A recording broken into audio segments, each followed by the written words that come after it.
13, 81:13 வாசிப்போம். என் ஜனம் எனக்கு செவி கொடுத்து இஸ்ரவேல் என் வழிகளில் நடந்தால் நலமாயிருக்கும். அடுத்த வசனம் எரேமியா 7:23.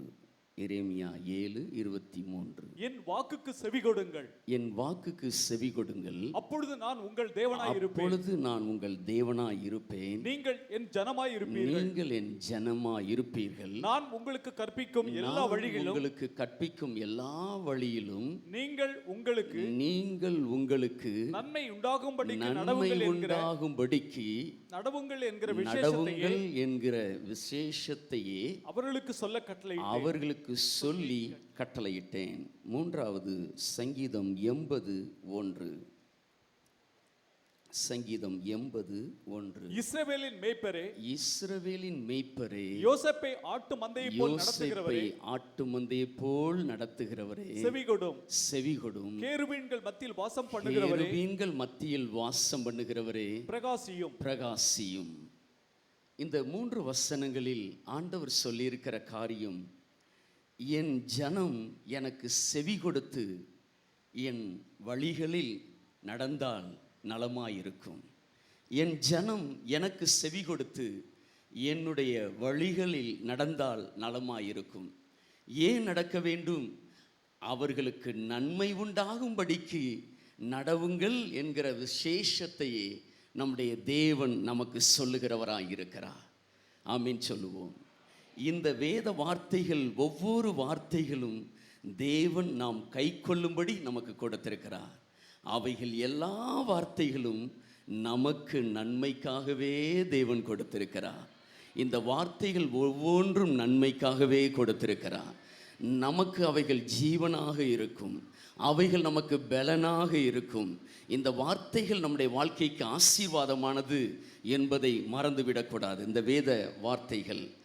ஆனால் யோசேப்பை குறித்து சொல்லப்படுகிறது, யோசேப்பை ஆட்டு மந்தையை போல நடத்துகிறவரே என்று சொல்லி வார்த்தை சொல்லப்பட்டிருக்கிறது. இன்றைக்கு இந்த உலகத்தில் யோசேப்பு கிடையாது. ஆனால் ஆவிக்குரிய யோசேப்புக்களை போல இந்த இடத்துல திருச்சபைக்குள்ளே உட்கார்ந்திருக்கிற ஒவ்வொருவரையும் நம்முடைய தேவனாகிய கர்த்தர் நடத்த அவர் உண்மையுள்ள தேவனாயிருக்கிறார். எத்தனை பேர் நம்புறீங்க? என்னை நடத்துகிற தேவன் ஒருவர் உண்டு, என்னை விசாரிக்கிற தேவன் ஒருவர் உண்டு, எனக்கு வழியை காட்டுகிற ஒரு தேவன் ஒருவர் உண்டு, எனக்கு வழியை போதிக்கிற ஒரு தேவன் ஒருவர் உண்டு. அவர் என்னோடு கூட இருக்கிறபடினாலே நான் ஒன்றுக்கும் கவலைப்பட தேவையில்லை. இப்பொழுது யார் உங்களை நடத்துகிறது என்று சொன்னால் நீங்கள் தைரியமாக சொல்லணும், தேவன் என்னை நடத்துகிறார். உங்கள் குடும்பத்தை யார் நடத்துகிறது? தேவன் நடத்துகிறார். உங்கள் பிள்ளைகளை யார் நடத்துகிறது? தேவன் நடத்துகிறார். வாலிப தம்பி, உங்களை யார் நடத்துகிறது? மூலையில் உட்கார்ந்திருந்தாலும் நீங்களும் சொல்ல வேண்டும், என் தேவனாகிய கர்த்தரே என்னை நடத்துகிறார். ஏசி காலில் உள்ளவங்க சொல்லுங்க, உங்களை நடத்துகிறவர் யார் என்று சொன்னால் தேவன் என்னை நடத்துகிறார். கார் பார்க்கிங்கில் இருக்கிறவர்கள் நீங்கள் சொல்லுங்கள், உங்களை நடத்துகிறவர் யார் என்று சொன்னால் என் தேவனாகிய கர்த்தரே என்னை நடத்துகிற தேவன். ஆட்டு மந்தையை போல அவனை நடத்தின தேவன். அவனை எப்படி நடத்தினார்? ஆவிக்குரிய வாழ்க்கையில் தேவன் நம்மோடு கூட இருக்கும் பொழுது, தேவன் நம்மோடு கூட இருந்து நம்மை நடத்தும் பொழுது, யோசேப்பை எப்படி நடத்தினாரோ அதே வண்ணமாய் நம்மை நடத்துவார். பள்ளங்கள் மேடுகள் வரலாம், அவைகள் நமக்கு ஆசீர்வாதமாய் இருக்கும். யோசேப்பை குறித்து இன்றைக்கு நாம் தியானிக்க போகிறோம். எடுத்துக்கொள்வோம். ஆதியாகமம் 37ஆம் அதிகாரம் 4-5 வசனங்கள் சீக்கிரமாய். அவனுடைய சகோதரர்கள் எல்லாரிலும் அவனை தங்கள் தகப்பன் அதிகமாய் நேசிக்கிறதை அவன் சகோதரர் கண்டபோது அவனோட பட்சமாய் பேசாமல் அவனை பகைத்தார்கள். யோசேப்பு ஒரு சொப்பனம் கண்டு அதை தன் சகோதரருக்கு அறிவித்தான். அது நிமித்தம் அவனை இன்னும் அதிகமாய் பகைத்தார்கள். இந்த 2 வசனங்களிலும் சொல்லப்படுகிறது, அவனை பகைத்தார்கள். இந்த உலகத்தில் ஆண்டவர் நமக்கு தேவனுடைய சபையை பார்த்து சொல்லுகிற வார்த்தை, உங்களை இந்த உலகத்தில் ஜனங்கள் உங்களை பகைப்பார்கள், என் நிமித்தம் உங்களை பகைப்பார்கள். இந்த உலகத்தில் நம்மை பகைக்கிற கூட்டங்கள் ஆவிக்குரிய வாழ்க்கையில் நடக்கும் பொழுது நம்மை பகைக்கிற கூட்டங்கள் நம்மை சுற்றிலும் இருக்கலாம். ஆனால் அவைகளின் மத்தியில் நான் சோர்ந்து போகக்கூடாது. எல்லாருமே நம்மை பாராட்டுவார்கள் என்று சொல்லி நினைத்து விடக்கூடாது. வேத வசனம் சொல்லப்பட்டிருக்கிறது. தாவீது சொல்லும் பொழுது, நிமித்தம் இல்லாமல் காரணம் இல்லாமல் என்னை பகைக்கிறவர்கள் என் தலைமயிரிலும் அதிகமாக இருக்கிறார் என்று சொல்லி அந்த இடத்துல அவர் சொல்லுகிறதை பார்க்க முடியும் சங்கீதக்காரன். ஆனால் அநேகர் பகைத்தாலும் நாம் எப்படிப்பட்டவர்களாய் நடக்க வேண்டும் என்று சொன்னால், உங்களை பகைக்கிறவர்களுக்கு நீங்கள் நன்மை செய்யுங்கள் என்று ஆண்டவர் சொல்லி இருக்கிறார். யார் நம்மை பகைத்தாலும் அவர்களுக்கு போல நாமும் பகைக்காதபடிக்கு யோசேப்பை போல வாழ்வோம் என்று சொன்னால் கர்த்தர் நம்மை நடத்துகிற தேவனாய் இருக்கிறார். இந்த நாட்களில் நம்மை பகைக்கிறவர்கள் இருப்பார்கள். எல்லாருக்குமே நம்மை பிடிக்கும் என்று சொல்லி யார் நினைத்து விடாதிருங்கள். எல்லாருக்குமே எல்லாருமே நம்மளை பாராட்டுவார்கள் என்று சொல்லி நினைத்து விடக்கூடாது. ஆனால் யார் எப்படி நம்மை நடத்தினாலும் அவர்கள் மத்தியிலே அவர்கள் நம்மை பகைத்தாலும், ஆண்டவரை பகைக்காமல் இருக்கிற ஒரு கிருபையை எனக்கு கிருபையாய் தாரும் என்று சொல்லி கேட்கும்போது பரலோக தேவன் நமக்கு கொடுக்க அவர் உண்மையுள்ள தேவனாய் இருக்கிறார். இரண்டாவது யோசேப்பை என்ன செய்தார்கள்? அடுத்தபடியாக அதே ஆதியாகமம் 37:18 அவர்கள் அவனை தூரத்தில் வர கண்டு அவன் தங்களுக்கு சமீபமாய் வரும் முன்னே அவனை கொலை செய்யும்படி சதியோசனை பண்ணினார்கள். இரண்டாவது சொல்லியிருக்கிற காரியம், அந்த இடத்துல யோசேப்பை குறித்து அவனை கொலை செய்யும்படி சதியோசனை பண்ணினார்கள். கொலை செய்யும்படி தேவன் நம்மை நடத்தும் பொழுது, தேவனுடைய வழிகளில் நாம் நடந்து கொண்டிருக்கும் பொழுது தேவன் நம்மோடு கூட இருந்து நம்மை நடத்தி கொண்டு தான் இருக்கிறார். ஆனால் கொலை செய்வதற்கு கூட சில கூட்டங்கள் சதியோசனை பண்ணக்கூடியவர்களாக இருக்கிறார்கள். ஆனால் வேதத்தில் தாவீதை கொல்லும்படி சவுல் எத்தனையோ முறை போராடுகிறான். இந்த உலகத்திலே தேவனுடைய பிள்ளைகளுக்கு விரோதமாய், திருச்சபைக்கு விரோதமாய் எவ்வளவோ காரியங்கள் செய்யப்படுகிறது. இயேசுவை கொலை செய்யும்படி பரிசேய கூட்டம் சதி செய்தார்கள். பேதுருவை, பவுலை கொலை செய்யும்படி எத்தனையோ பரிசேயரும் வேதபாரருடைய கூட்டங்களும் அவர்களுக்கு விரோதமாய் எழும்பினதை பார்க்க முடியும். ஆனால் வேதத்தில் சொல்லப்படுகிறது, இவர்கள் சதியோசனை பண்ணினார்கள். வேதத்தில் சொல்லப்படுகிற பிரகாரம் அகித்தோப்பேலின் ஆலோசனையை அபத்தமாக்கின தேவன் 2 சாமுவேல் 17:14 சொல்லப்பட்டிருக்கிறது. அவர்களுடைய அகித்தோப்பேலின் ஆலோசனைகளை அபத்தமாக்குற தேவன் ஒருவர் உண்டு. உங்களுக்கு எனக்கும் விரோதமாக யார் சதியோசனை பண்ணினாலும், யார் என்ன திட்டமிட்டாலும் அவைகள் வாய்ப்பது இல்லை.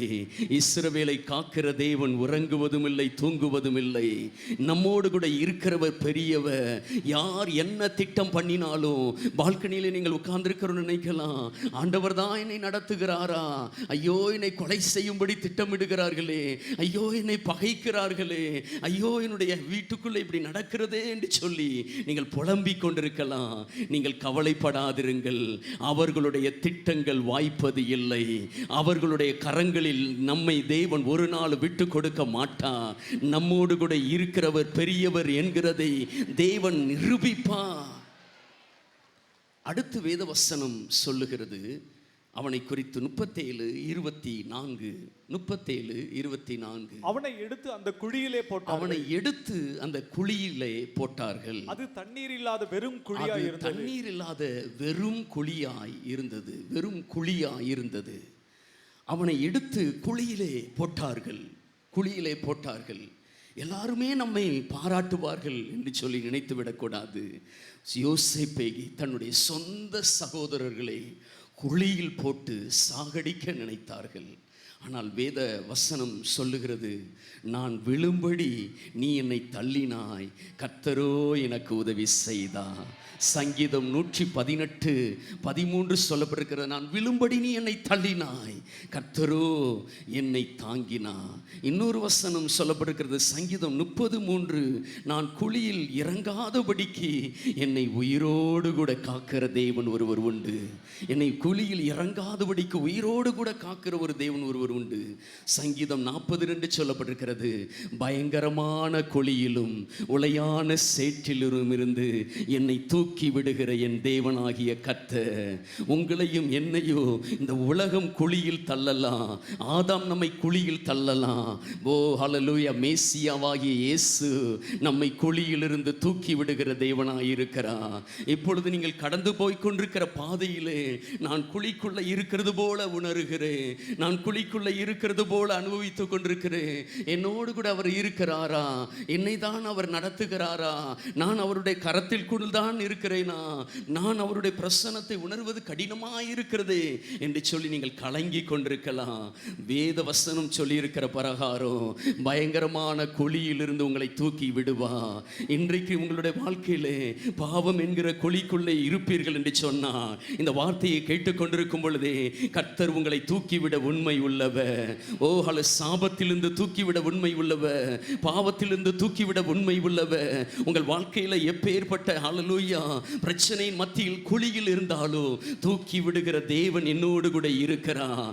அவர் என்னுடைய பட்சத்தில் இருக்கிறார். இந்த வார்த்தையை நீங்கள் கேட்டுக்கொண்டிருக்கும் பொழுது நீங்கள் ஆவியில் நிறைந்து ஒரு தேவ பிரசன்னத்தில் நிறைந்து கொண்டே இருங்கள்.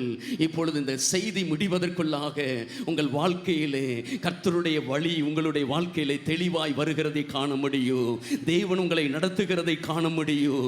தேவன் உங்களை விசேஷமான பாதை வழியாய் நடத்துகிறதை வருகிற நாட்களிலே காணப்போகிறோம். இந்த திருச்சபை, இந்த பட்டணத்தை, இந்த ஹல்லேலூயா நம்முடைய வாழ்க்கையை தேவன் நடத்துவாராக. குழியில் இருந்து நம்மை தூக்கி விடுகிற தேவன். உங்களுடைய வாழ்க்கையில் நீங்கள் கதற வேண்டாம், கண்ணீர் வடித்துக் கொண்டிராதிருங்கள்.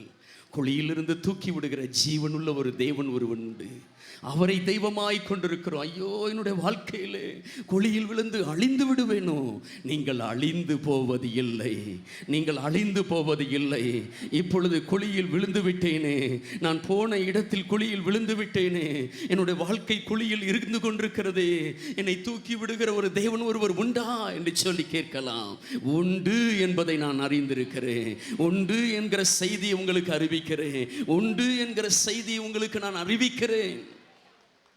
அடுத்து வேதவசனம் சொல்லப்பட்டிருக்கிறது, அவனுடைய வாழ்க்கையில் 37:28 37:28 அந்த வர்த்தகரான மீதியானியர் கடந்து போகிற போது, அந்த வர்த்தகரான மீதியானியர் கடந்து போகிற போது அவர்கள் யோசேப்பை அந்த குழியிலிருந்து தூக்கி எடுத்து, யோசேப்பை அந்த குழியிலிருந்து தூக்கி எடுத்து அவனை இஸ்மவேலர்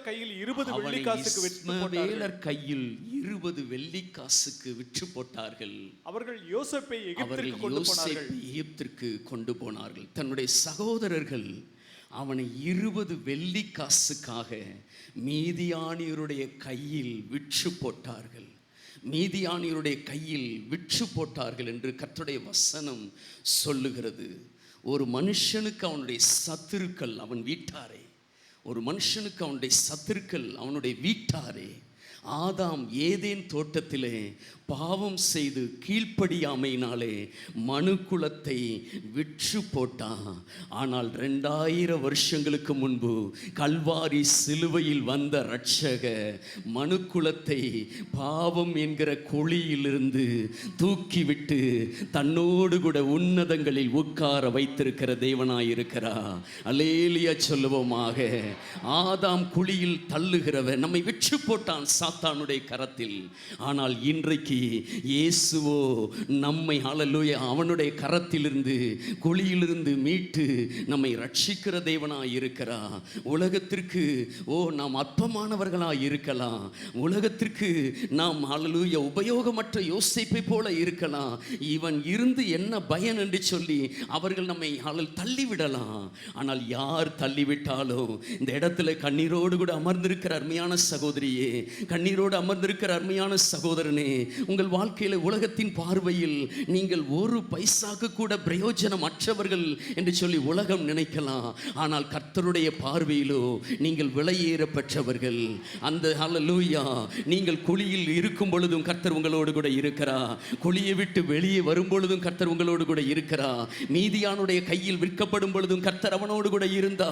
நீங்கள் எந்த பாதையில் கடந்து போய் கொண்டிருந்தாலோ உங்களோடு கூட இருக்கிற தெய்வன் பெரியவர் என்கிறதை ஒரு நாள் மறந்து விடாதிருங்கள்.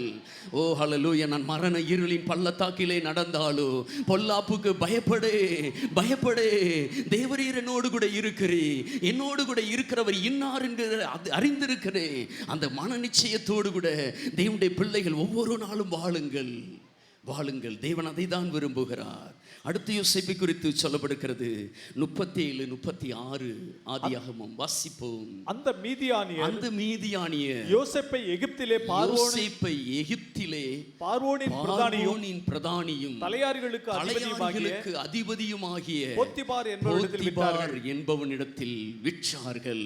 இப்பொழுது அவன் குழியிலிருந்து எடுக்கப்பட்டவன் மீதியானியருடைய கையில் விற்கப்பட்டான். மீதியானியருடைய கையில் விற்கப்பட்டவன் அவனை நேராக எகிப்துக்கு கொண்டு போய் போத்திபார் என்கிற ஒரு தலையாரிகளுடைய அதிபதியினுடைய கரத்தில் விற்று போட்டார்கள். அந்நிய தேசம், அந்நிய ஜனங்கள், அந்நிய உறவு, அடிமை என்கிற ஒரு நிலையில் அந்த இடத்தில் அவன் நின்று கொண்டிருக்கிறான்.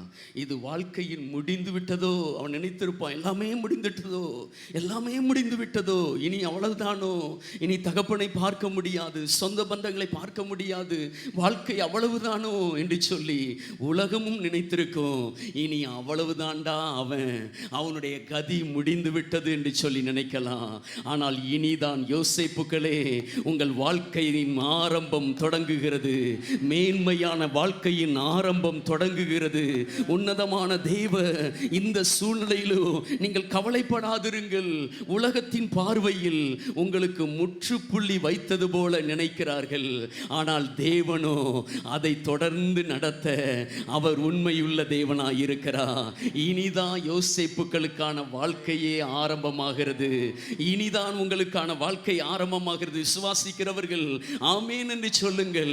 இந்த அருமையான வாலிப தம்பி இந்த சத்தத்தை, இந்த செய்தியை கேட்டுக்கொண்டிருக்கும் பொழுது நீங்கள் எவ்வளவுக்கு கவனமாய் கேட்டுக்கொண்டு இருக்கிறீர்களோ, உங்கள் வாழ்க்கையிலே நீங்கள் ஹல்லேலூயா அந்த உலகத்தின் பார்வையிலே படிப்பு இல்லை, ஒன்றுமே இல்லை என்று சொல்லி உலகம் நினைக்கலாம்.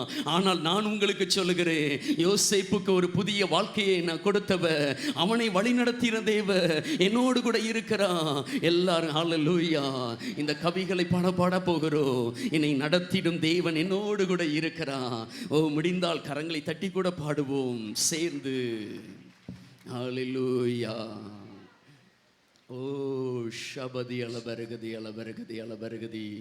என்னை நடத்திடும் தேவன் என்னோடு இருக்க பயமே எனக்கில்லையே. சந்தோஷமாய் பாடுங்கள். நான் நம்பிடும் தேவன் துருகமாயிருப்பதா கவலையே எனக்கில்லையே.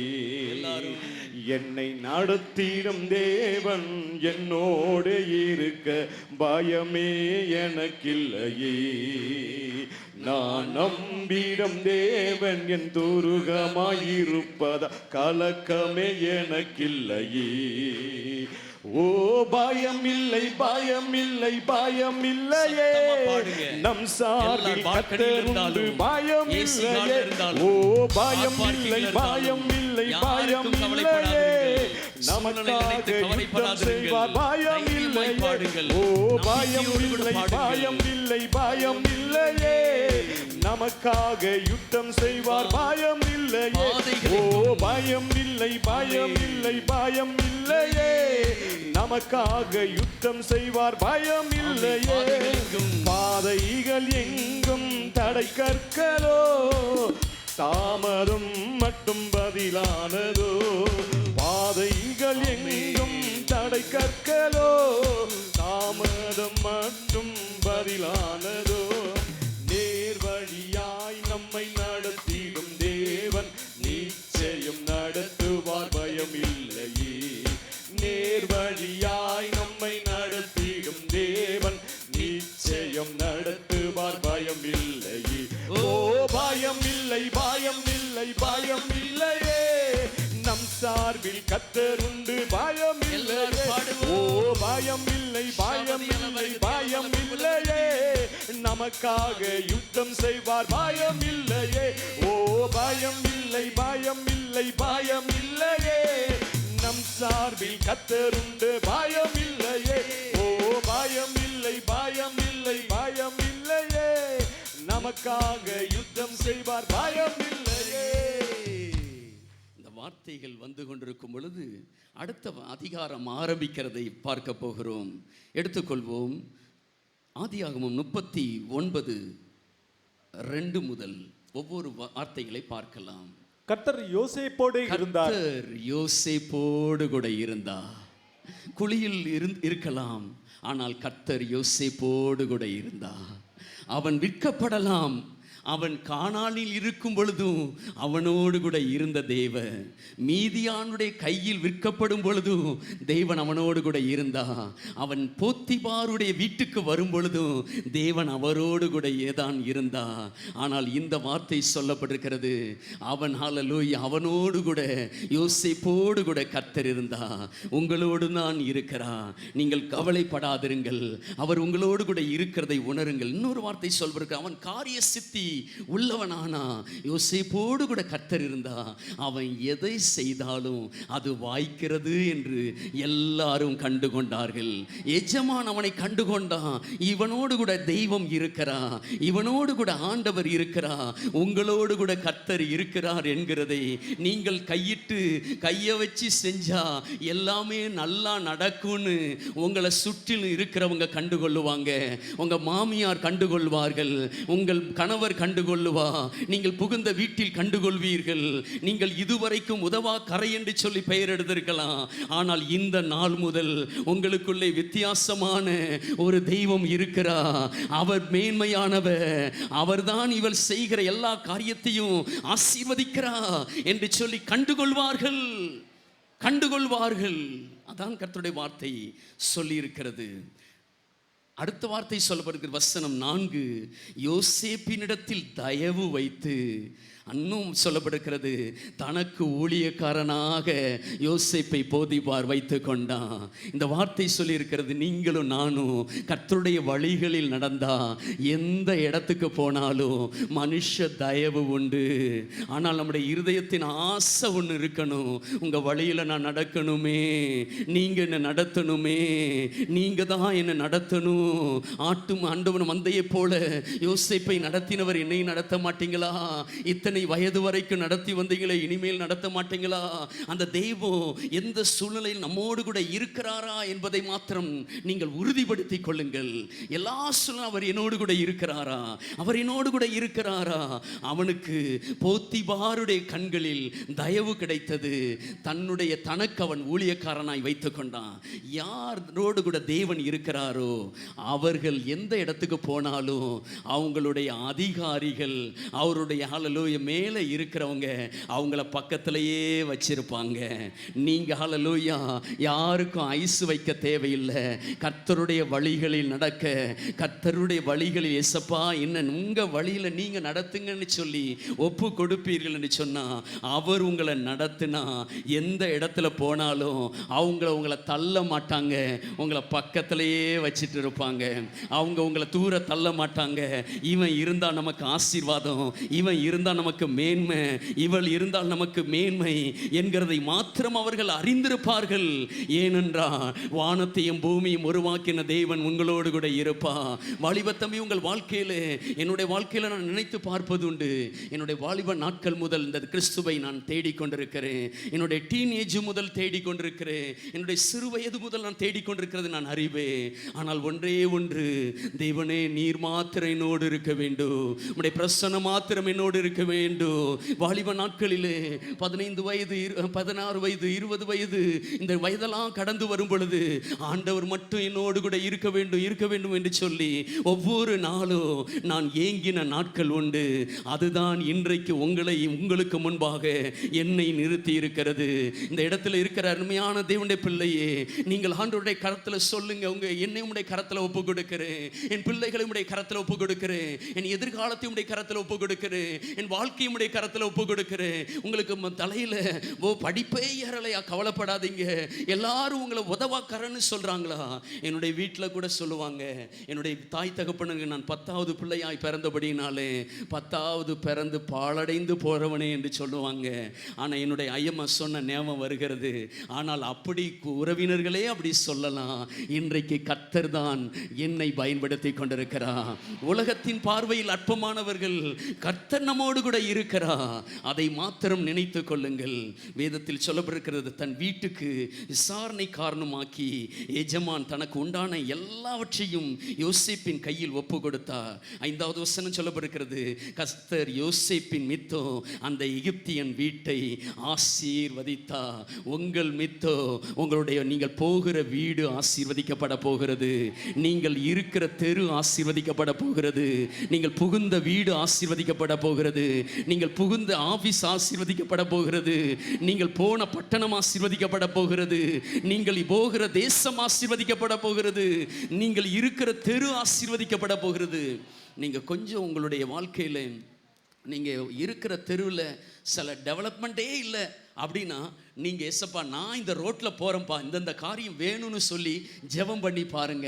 எத்தனையோ வருஷம் ஒண்ணுமே டெவலப்மெண்ட் இல்லாம இருக்கும். ஆனா தேவ பிள்ளைகள் அந்த இடத்துல நடந்து சில வாரங்கள் மாதங்கள் கழித்து அந்த ரோட்டை பாருங்க, அப்படி சிங்கப்பூர் போல இருக்கிறத காண முடியும்.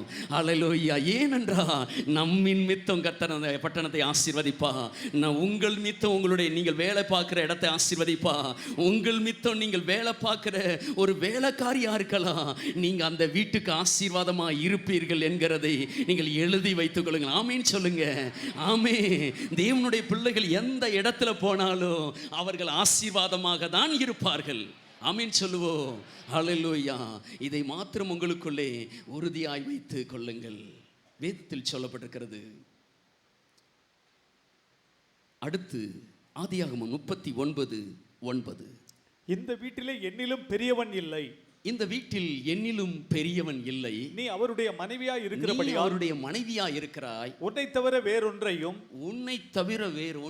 அவர் எனக்கு விலக்கி வைக்கவில்லை. அவர் எனக்கு விலக்கி வைக்கவில்லை. இப்படி இருக்க நான் இத்தனை பெரிய பொல்லாங்குக்கு உடன்பட்டு தேவனுக்கு விரோதமாய் பாவம் செய்வது எப்படி?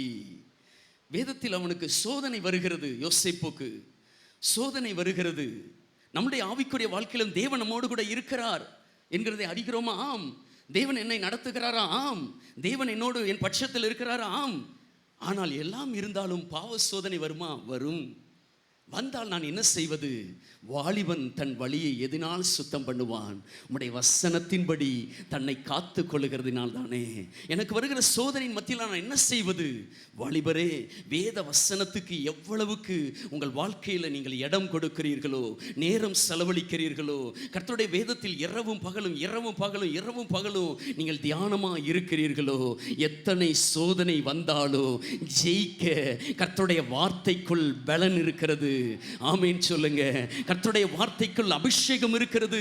கர்த்தருடைய வார்த்தைக்குள் நீங்கள் மேற்கொண்டு போவதற்கு கர்த்தர் உங்களை பலப்படுத்த அவர் உண்மை உள்ளவர். இந்த சத்தத்தை கேட்கிறவர்கள் நீங்கள் எந்த இடத்துல இருக்கலாம், கார் பார்க்கிங்ல இருக்கலாம், நீங்கள் ஏசி கார்ல இருந்து கொண்டிருக்கலாம், உங்கள் வாழ்க்கையில் நீங்கள் துடித்து கொண்டிருக்கலாம். ஐயோ, என்னுடைய வாழ்க்கையில சோதனையின் மேல் சோதனை வருகிறது, என்னால் ஜெயிக்க முடியவில்லையே. ஆனால் கர்த்தருடைய வேதத்தில் நீங்கள் நேரத்தை செலவழிப்பது அதிகப்படுத்தி பாருங்கள். இதுவரைக்கும் இந்த மாதம் வரைக்கும் ஜெயம் எடுக்க முடியாத பாவங்களிலே இந்த மாதத்தில் நீங்கள் ஜெயம் எடுப்பீர்கள். தேவனால் பிறப்பதெல்லாம் உலகத்தை ஜெயிக்கும். நம்முடைய விசுவாசமே உலகத்தை ஜெயிக்கும். உங்கள் வாழ்க்கையில ஜெயமுள்ள வாழ்க்கை வாழ்வதற்கு என்ன வழி? கர்த்தருடைய வார்த்தை தான் வழி. ஜெயமுள்ள வாழ்க்கைக்கு என்ன செய்வது? நான் தேவனுக்கு விரோதமாய் பாவம் செய்யாமல் இருப்பது எப்படி? கர்த்தருடைய வார்த்தை தான். கர்த்தருடைய வார்த்தையை தவிர வேறொரு கதி இல்லை. நான் கிருபைக்கு கீழ்ப்பட்டிருக்கிறபடியால் பாவம் என்னை மேற்கொள்ள மாட்டாது. நீங்கள் கிருபைக்கு கீழ்ப்பட்டிருக்கிறீர்கள். கிருபை என்பது என்ன? சிலுவை. அவர் எனக்காய் அடிகள் பட்டா என்னை வாழ வைக்க, அவர் எனக்காய் சாபங்களை ஏற்றுக்கொண்டா என்னை சுகத்தோடு கூட வைக்க, என்னுடைய வியாதிகளை அவர் ஏற்றுக்கொண்டா என்னை ஆரோக்கியமாய் வைக்க. அவருடைய கிருபையை நம்புங்கள். கிருபை என்கிறது பரத்திலிருந்து வருகிற உதவியாய் இருக்கிறது. இருக்கிறது. சிலுவையை நம்புவதுதான் கிருபை. இயேசுவின் இரத்தத்தை நம்புவதுதான் கிருபை. அவருடைய பாடுகளை நம்புவதுதான் கிருபை. அவரை நம்புகிறேன். கல்வாரியில் எனக்காக என் இயேசு அடிகள் பட்டா இனிமேல் நான் வேதனைப்பட தேவையில்லை. கர்த்தர் என்னை ஜெயமுள்ள ஒரு வாழ்க்கைக்கு நேரா நடத்தவர் உண்மையுள்ள தேவனாய் இருக்கிறார்.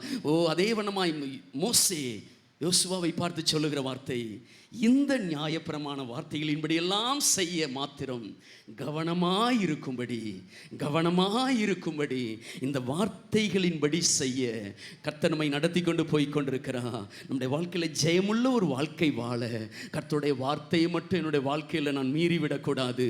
கர்த்தருடைய வார்த்தையை மட்டும் என்னுடைய வாழ்க்கையில் நான் ஒரு நாளும் தவறிவிடக்கூடாது. தேவனே, உம்முடைய வார்த்தையின்படி வாழ என்னை அர்ப்பணிக்கிறேன் என்று சொல்லி கர்த்தருடைய வார்த்தையின்படி நான் வாழ்வேன், கர்த்தருடைய வார்த்தையின்படி நடப்பேன், ஜீவிப்பேன், சிந்திப்பேன் என்று